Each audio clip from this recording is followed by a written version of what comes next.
Hi, I'm Anthony, And I'm Roland. and welcome to Twin Dragons. Welcome to our channel where we discuss everything tabletop role playing games and more.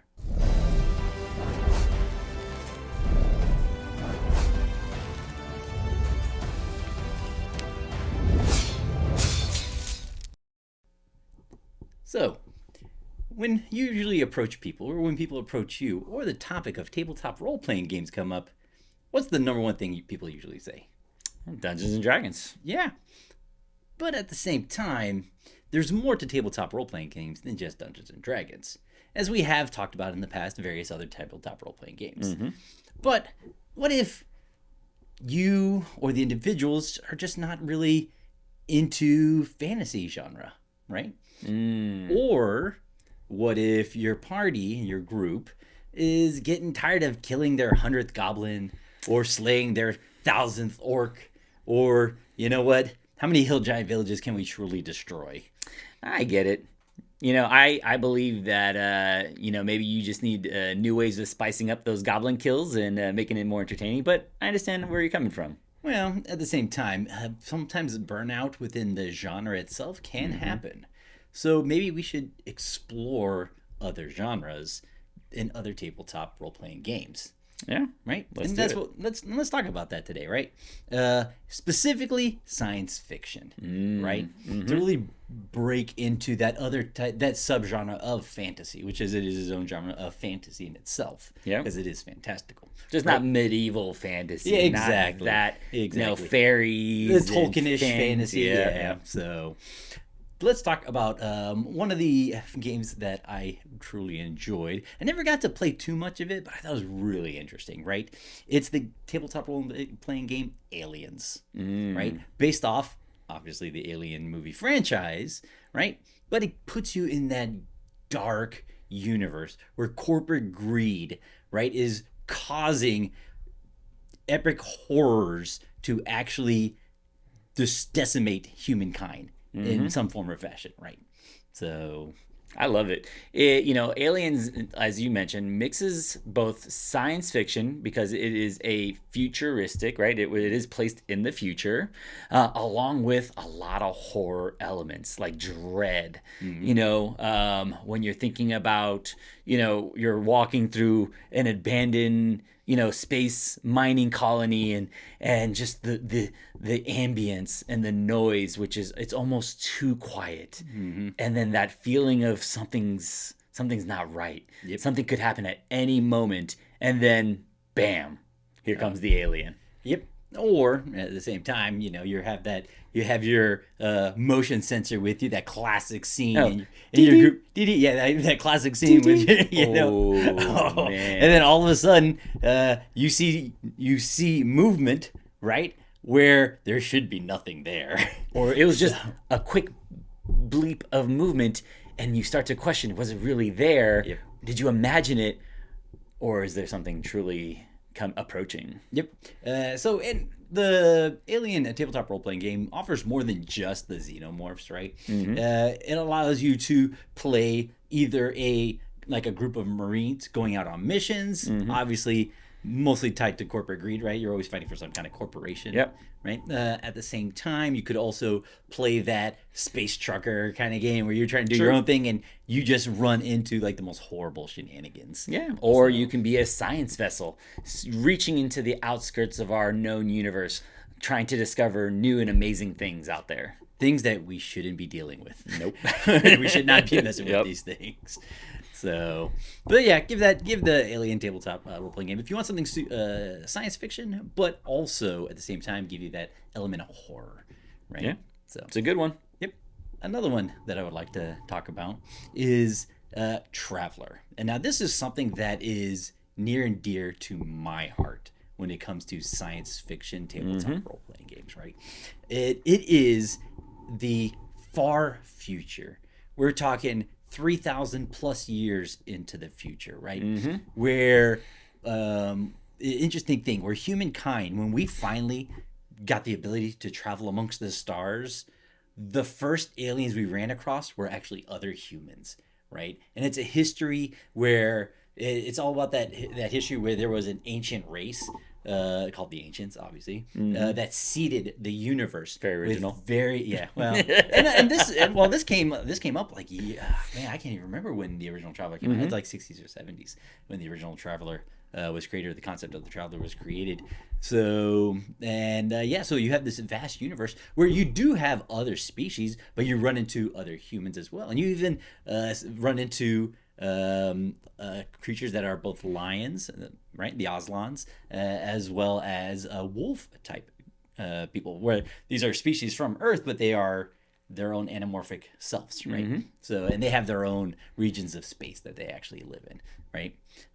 So that, besides that, the actual mechanics and stuff of Traveler is where really it gets down to me, right? Yep. I'm thinking it gives you so many options to play a game the way you want to play, right? Mm-hmm. It has tables for everything, spaceships that you can customize. You can play a game like your Space Marines, going on different missions, either for the Third Empire or for other corporations and businesses, Mm-hmm. right? You can play a game where you're actually space merchants. There are tables in a whole chapter on just economics alone, where you can play a whole game where you guys are just traveling around the galaxy, right? Because it's within our Milky Way galaxy, Mm-hmm. and just buying, selling, trading, and doing other side missions, right? I like Traveler because you have such an expansive universe, but it is truly an open sandbox where you can, like you mentioned, just play however your group wants to play, Mm-hmm. right? Utilizing the economics mechanics, utilizing the combat, or it could be whatever, mercenaries to traders to just however you want to play. Just You could do play. like a rogue squadron kind of Yep. game where you're all playing on like fighter ships, part of a bigger fleet, right? You can even play like you're playing Star Trek if you want, Mm-hmm. where you actually are part of the Imperial fleet and you're just a bunch of officers working on a bigger ship with tons of other NPC Yep. crew members and stuff, and playing like a Star Trek type Mm-hmm. game. This gives me almost that Firefly It, feel to it, Yeah, right? it's been Traveler has been compared to Firefly, Mm-hmm. where you can just play that ragtag group of people on your own little ship, trying to make your own bones in that galaxy. Yeah. So, but yeah, it's if you want something more sandboxy, something that gives you really a lot of freedom and a lot of mechanics to do a lot of different things, Traveler is one of the top role playing games for that. To go over just two more great tabletop role playing games that are out there in the vein of science fiction, well, you have the popular both Star Trek and Star Wars universes that you can play in. Yep, as I mentioned before, with the Traveler, the Star Trek, and Star Wars gives you that grand universe, but it's Star Trek being our universe and Star Wars being a galaxy far, far away, which just gives you a little bit more flexibility, right? Expanding into more unknown regions, Mm-hmm. right? And exploring that. So, yeah, you can do a campaign of just being explorers when it comes to Star Trek as well as Traveler and even Star Wars to a degree. You can just be explorers, right? In Star Trek, which I think is really cool, right? Is because it already has that lore, right? Mm-hmm. That's really well known within the science fiction community, right? For the most part. And you can build off of that, right? You can play in the same time period, right, as your favorite captains, right? And Mm-hmm. having you run into your favorite characters from your other various Star Trek ships, like, either Yep. Voyager or, the Enterprise, obviously, comes up to mind. The thing I love about the Star Wars side of it, you actually have a lot of bandwidth to play in different time periods when it comes to the universe in Star Wars. From the old Republic to, just the time right after Luke Skywalker, saved and the rebellion was successful and took down the empire, right? So you have a wide range of a time period where you can still take advantage of utilizing the Jedi religion and the Sith, but gives you like flexibility, so you're not stuck in just the time period that we're all familiar with, which is just the Skywalker saga. It has thousands of years Yep. within the Star Wars universe, where these conflicts between the Republic and the Jedi and the Sith and the Outer Rims and stuff like that have Yeah. gone on for thousands of years. So you have all the flexibility you need to make whatever story you want to craft within that universe. Yep. I love that. Now, maybe we should move into something science fiction, but something a little bit more familiar to some people, I guess. Something that's not too distant into the future, right? So if we're talking cyberpunk, right? Yeah. It is a science fiction genre, but it allows you to stay closer to our time period, the modern time period, The more than anything else. familiar. More familiar, right? So Yeah. even in cyberpunk, let's say as it per the video game, right? It's 2077.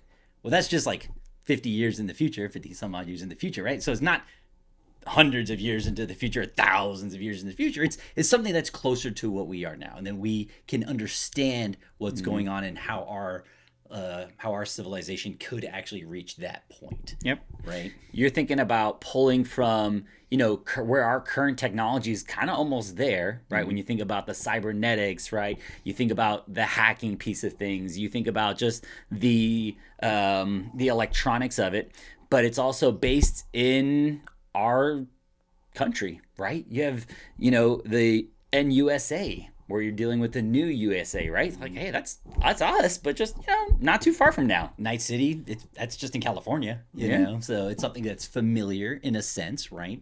A dystopian future where mega corporations control our government. Not too far off the truth, Yeah, So exactly.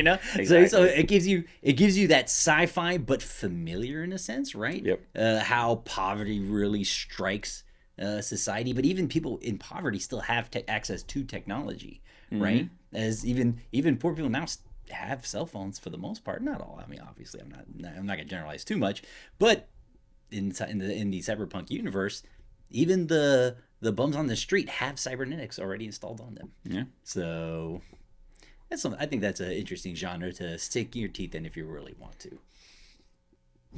Another popular science fiction tabletop role playing game, which the normal audiences might be familiar with, is Dune.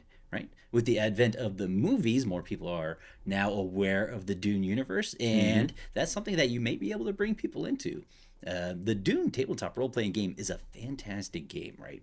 That puts you into that universe, right? Where it is the far, far future, but at the same time, it is steeped in intrigue and politics. It really brings a different spin onto a sci-fi game. In that tabletop game, you have the ability to play, a Fremen. You can play a Bene Gesserit. You can play someone who is part of one of the factions, such as an Atreides or a Harkonnen, right? So you have the ability to really kind of play with different types of play styles and different types of stories, depending on what part of the universe you want to just dig into. Yep. I mean, they even give you mechanics and rules to create your own house, right? So you can build your own intrigue and trying to raise up your house's own prosperity, right? Becoming part of the Lacerad and stuff as that great console and stuff like that. So really crafting your own story within that universe makes it possible with this tabletop role playing game. I think the tabletop role playing game really digs deeper into the book series, deeper than the movies or even the show gets into. So if you're a fan of the books, man, that you can really feel a lot of that content that's in there. Truly highlights things that even the movies don't highlight. That's true. And the game actually plays a little bit more cinematic. Like the mechanics are actually based on scenes in cinematics, right? Where each segment of the game as you're playing, as you change scenes into a new scene, you're trying to resolve that scene. And the way that the dice work and stuff like that, it gives you a more cinematic thing. Like you can have ups and downs to the actual events that are happening, and things that you do now can affect later scenes, right? Which then becomes more of a story, right? That's what they're trying to do with that actual mechanics of that game is fleshing out a scene story like you're watching a movie or from reading a book. So they really try to make you feel like you're in either a movie or a book when you're actually playing that game. So very, very interesting mechanics. Yeah. So, but what if your party doesn't want to depart too much from fantasy? There is a compromise, right? We do have something called Starfinder, which is from Paizo, which is based Mm-hmm. off their Pathfinder series, so it's a fantasy game, but in a futuristic setting, right? So Starfinder allows you to still have goblins and elves and all that kind of stuff, but they're in the future, right? So you still have Mm-hmm. your spaceships that you can travel, space combat, and still have that element of fantasy in there, but still be in a sci-fi future. So I think it gives you a little taste of the familiar, something a little bit new. You get familiar with the genre between the futuristic, but still the fantasy. You have a lot of mechanics that are familiar if you're familiar with how Paizo's mm-hmm. mechanics are. If you've done the Pathfinder and you're used to the mechanics there. So it helps you kind of dig into something different, but still familiar, and makes it a lot easier to try something new. Yep. Yeah, it helps with the transitioning too, Yep. right? So if you had a party member once again that just wanted to play a goblin character, I mean, now you can. You Yep. can give them a laser blaster and a helmet and tell them to go. So you can make it happen, right? So I think that's interesting, right? So one of the things I just wanted to bring up, right, is that even though we're talking about all these different tabletop role playing games, Mm-hmm. right, in the far future, uh, there is a sense of something that you can do to help your party's transition, right? As we mentioned before, with all these different genres, find something that your party enjoys, right? If they're big fans of something, right, talk to them. See if what kind of media do they like? Are they Trekkies? Are they Star Wars fans? Are they and just take that and roll with it and say, hey, you know what? There's a role playing game for that. Think of any of these big shows and stuff, and you know what? There's a role playing game for that. And there's other way, and there's others that we haven't mentioned here, but look it up, look online. There's always so many different games to explore that you and your party can really enjoy whatever genre you want. Me personally, I always stick to the Dungeons and Dragons as always my default, and I get it. But, there is something to be said about trying something new, right? Getting out of your comfort zone, experiencing something that, you may be familiar and passionate about, but doing it differently in a tabletop setting truly brings to life a lot of great enjoyment and probably even new memorable moments that you wouldn't have thought about because you're so focused on one specific genre. So, have at it. Comment down below. Let us know if there's any tabletop role playing games outside of Dungeons and Dragons that you all would really love to play or have. If you like this video, make sure to hit that thumbs up. Don't forget to subscribe and hit that notification bell as we have more videos coming out soon. Until then, see See you you next next time. time.